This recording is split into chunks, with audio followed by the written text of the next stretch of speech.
Assalamualaikum warahmatullahi wabarakatuh. Waalaikumsalam warahmatullahi wabarakatuh.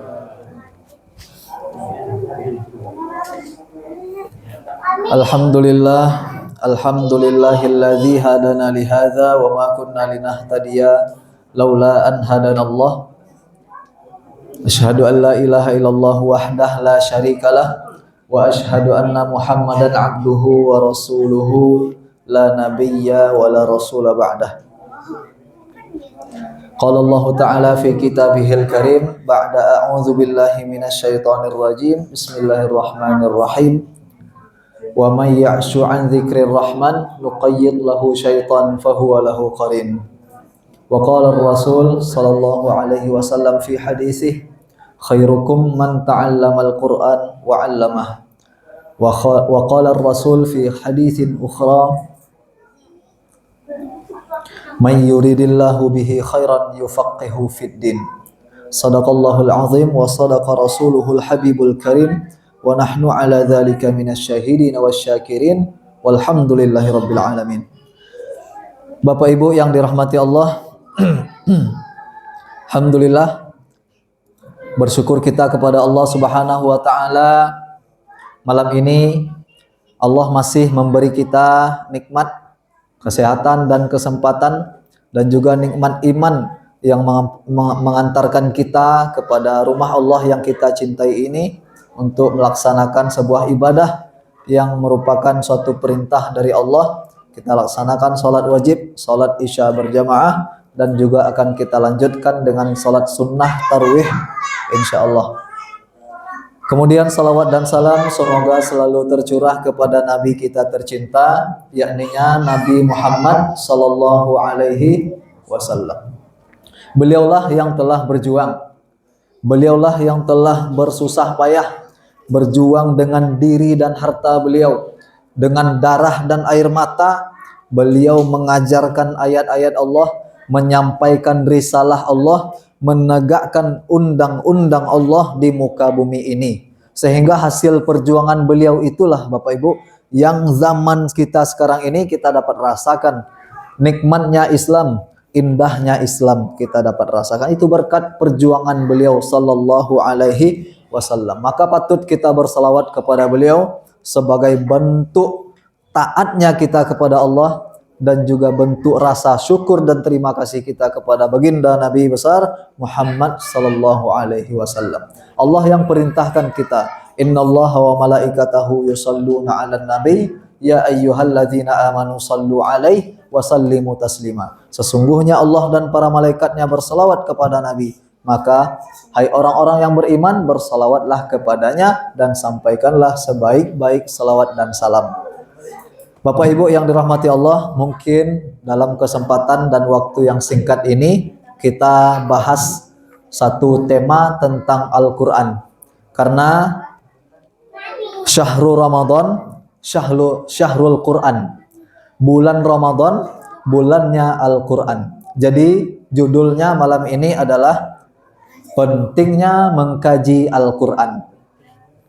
Pentingnya mengkaji Al-Quran.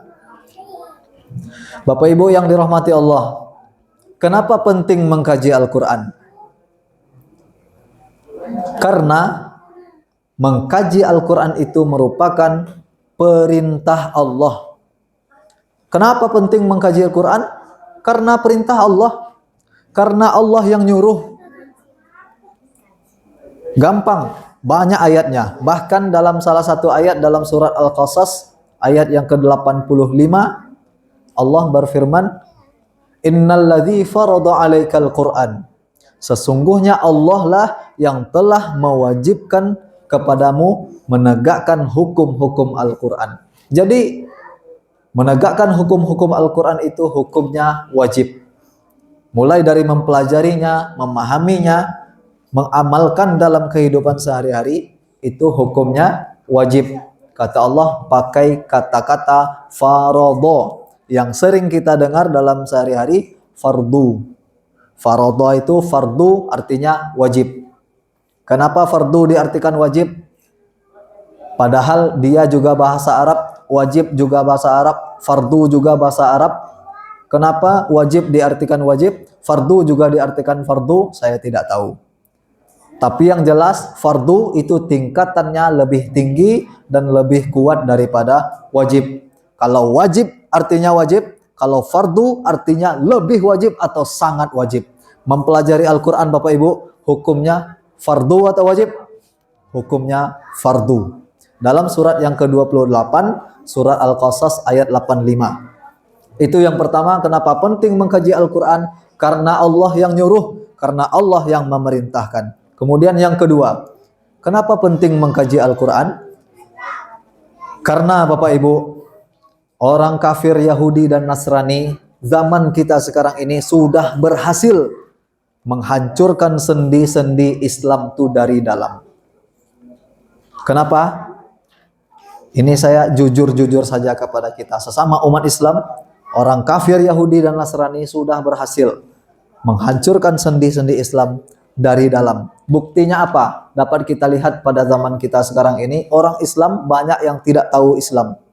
Orang Islam mengaku kitab suci pedoman hidupnya Al-Quran, tapi nggak paham Quran. Orang Islam ngaku Tuhannya Allah, tapi nggak mau sujud kepada Allah, nggak mau sholat, nggak mau ke masjid, nggak mau tunduk kepada Allah Subhanahu Wa Taala. Ini kondisinya. Dan di negara kita, dalam bangsa kita ini, di tanah air kita ini, mayoritas Islam. 80% ya Bang, Islam Indonesia. Namun apa yang terjadi? Hukum Islam tidak tegak di Indonesia. Apa yang terjadi? Karena umat Islam sudah lemah. Ini yang diberitakan oleh Rasulullah dulu. Di akhir zaman nanti, kata Rasul, umat Islam bagaikan buih di lautan. Coba kita lihat, perhatikan buih di lautan. Buih di lautan itu Bapak Ibu, dia banyak, luar biasa. Banyak. Tapi lemah tak berdaya. Sentuh saja dia meletus. Banyak di lautan, namun terombang-ambing oleh dahsyatnya ombak laut. Itu kondisinya umat Islam. Gambaran Rasul dulu. Dan juga Rasul menggambarkan Islam itu awal datangnya asing, dan nanti di akhir zaman akan kembali asing. Hari ini orang yang Islamnya kuat, imannya kuat, rajin ke masjid, oh diasingkan. Dibilang sok alim lah, dibilang sok muna lah, sok taat lah. Emang ada sok kafir gitu. Bapak Ibu yang dirahmati Allah, itu yang kedua, karena orang kafir sudah berhasil menghancurkan sendi-sendi Islam itu dari dalam. Buktinya apa Bapak Ibu? Bagaimana cara mereka mengalahkan kita umat Islam? Itu dalam Quran Allah sudah beritakan, Allah sudah bongkar rahasia mereka. Orang kafir itu mengalahkan umat Islam itu dengan cara atau dengan strategi, dengan metode yang sangat luar biasa.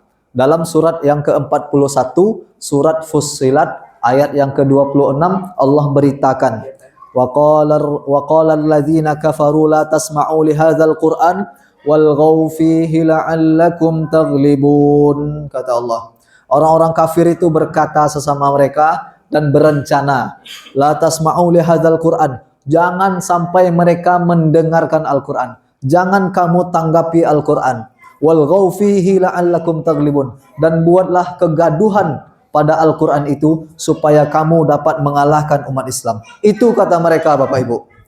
Jadi rahasia mereka, strategi mereka mengalahkan kita umat Islam adalah dengan cara menjauhkan kita dari Al-Quranul Karim. Bapak Ibu yang dirahmati Allah, saya ingin tanya. Mereka hari ini apakah sudah berhasil menjauhkan kita dari Al-Quran? Buktinya boleh kita lihat. Kalau umat Islam sudah lemah, kalau umat Islam sudah pecah belah, saling menyalahkan ulamanya, saling berselisih paham, saling berbeda pendapat, umat Islam sesama umat Islam saling bermusuhan, saling bunuh-bunuhan, hukum Allah tidak tegak, maka itu adalah tanda, itu adalah ciri keberhasilan orang kafir menghancurkan Islam.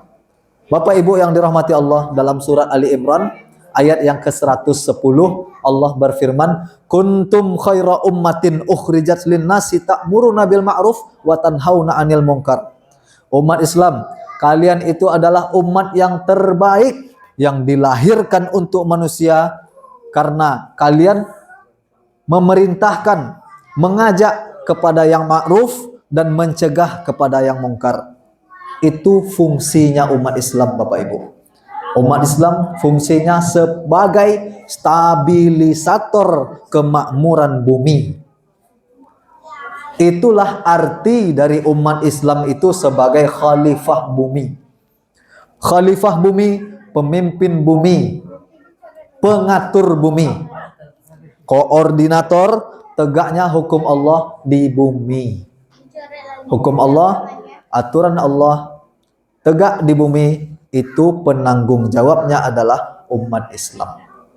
Tapi apa yang terjadi hari ini, hukum Allah tidak tegak. Bahkan di negara yang mayoritas Islam. Ini suatu tanda keberhasilan orang kafir menjauhkan kita dari Al-Quran sehingga kita lemah, sehingga kita pecah belah, sehingga kita kacau balau. Sebagaimana dalam surat yang ke-50 ayat 5 Allah beritakan, orang-orang yang menjauhkan diri, orang-orang yang berpaling dari ajaran Allah dan ayat-ayatnya, maka keadaannya seketika menjadi kacau balau.